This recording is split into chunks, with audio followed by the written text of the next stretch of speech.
Hello guys, welcome again to my YouTube channel. Thank you so much for stopping by, clicking to watch this video. It's been a long time, guys. I know. I know I've been so bad. I wouldn't say bad, but I know that I've not really been consistent in putting out content out there. But to be honest with you guys, life happens, and you just have to slow down in some things that you do. So yeah, but I'm back. Woo! But I'm back, guys, and thank you so much, guys, for people that checked up on me, emails. I'm so sorry, guys. I know that it took me like weeks to reply emails. I'm so sorry, but like some days back I went and replied all my emails, so I'm good. I'm keeping good. So I'm good, guys. So like the video I want to make today is I just want to talk about F2 visas, right? So F1 visa is, all of us, if you're on this channel, you already know you're on this channel because you want to go and get F1 visa. You're not on this channel for yeah, just on this channel because you want to learn how to apply to schools and get your F1 visa. That is one reason, one major reason why you're on this channel. Maybe there might be other reasons. I hardly put out entertaining content, but I try to at times. But yeah, one reason why you're on this channel is because you want to get F1 visa. So you already know what F1 visa is. Now let's talk about F2. Okay, for people who don't know, F1 visa is basically student visa. You want to come to the US, either you want to do your undergraduate, master's, PhD, you are going to apply for an F1 visa, also known as a student visa. Okay, we've cleared that air. Then moving on to F2 visa. Now, what is F2 visa? F2 visa simply means a visa that your spouse will get or your children will get. For example, if you're married and you're the person that got the F1 visa, right? Your spouse can apply for an F2 visa, meaning they're going to be dependent on you, meaning that you'll be taking care of them. And what that also means is that they will not be doing anything. Okay, what that means is that they won't have the privilege to, one, go to school, two, to work. Okay, so that also means that they can't support you. Yes, as sad as that might be, they can't support you, but your kids can actually go to school. But for like a spouse, they might not be able to go to school. It's not they might not be able, they will not even go to school, okay, on that F2 visa. But there are ways, there are things they can do for them to go to school. One of the things they can do for them to go to school is they have to apply for an F1 visa. So let's say you are the student, you got an F1 visa and your spouse comes with you and the person is on F2 visa. You guys come to the USA, you're going to school. Your spouse can actually start looking for schools in the USA and apply. And when the person applies, and luckily for the person gets admission, then they now send an I-20. Now the person will change their status from F2 to an F1. Okay, do you understand? So from that F1 status the person is on, the person can now go to school. But if the person doesn't change their status from F2 to F1, they will not be able to go to school. Do you understand? They won't be able to go to school. It's not like anything, but that's how America is positioned.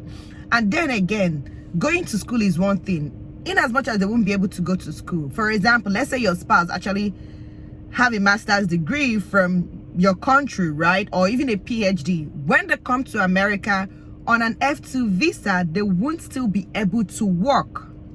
Yes, you heard me right. They won't be able to work. So it is very frustrating. I know some people that their spouse are on F2 visa. They can't really do any work, in as much as they are educated, they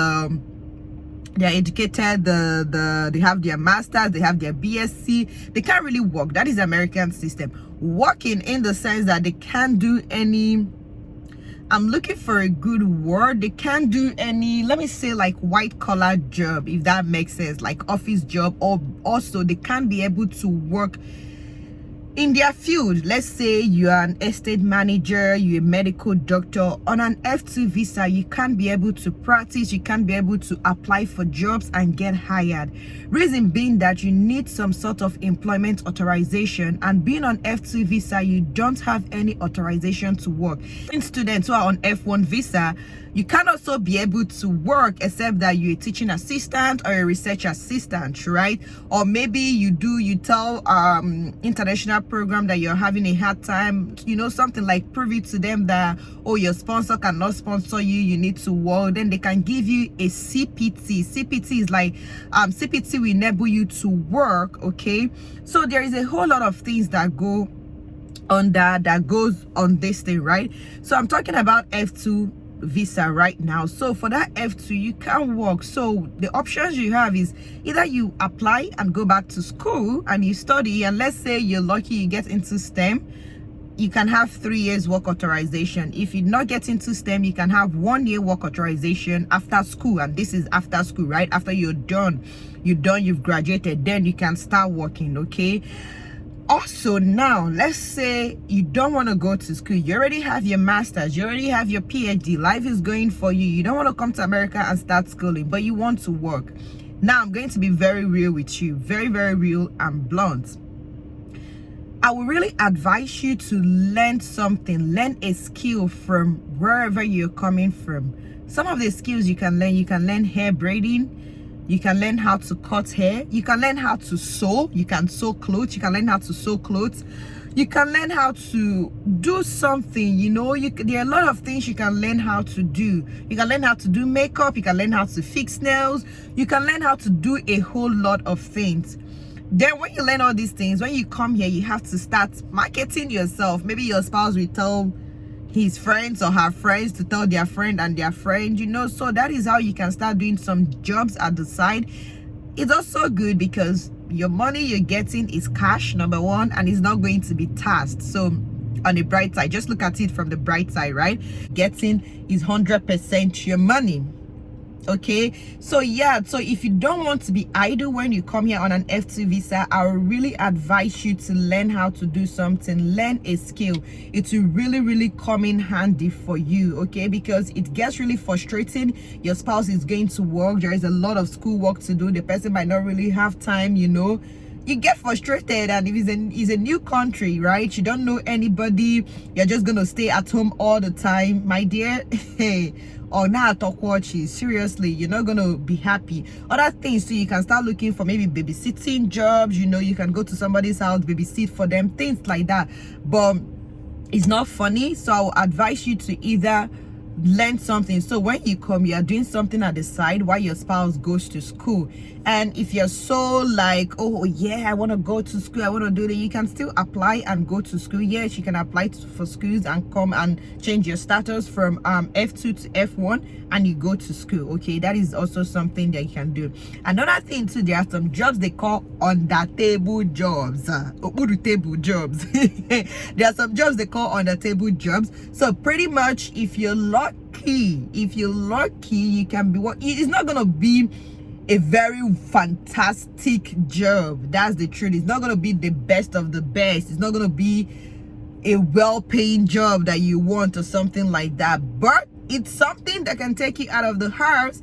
You know, it's something that can take you out of the house and you can do it and they pay you in cash. But the downside with such jobs is that they won't pay you what you're worth. Do you understand? Like, let's say once they know that you are undocumented and you can't work, you are on F2 visa, they're not gonna pay you what you're worth. You would just be on maybe if the job is worth $20, they might be giving you $15, you know, because they know that this one wants to survive.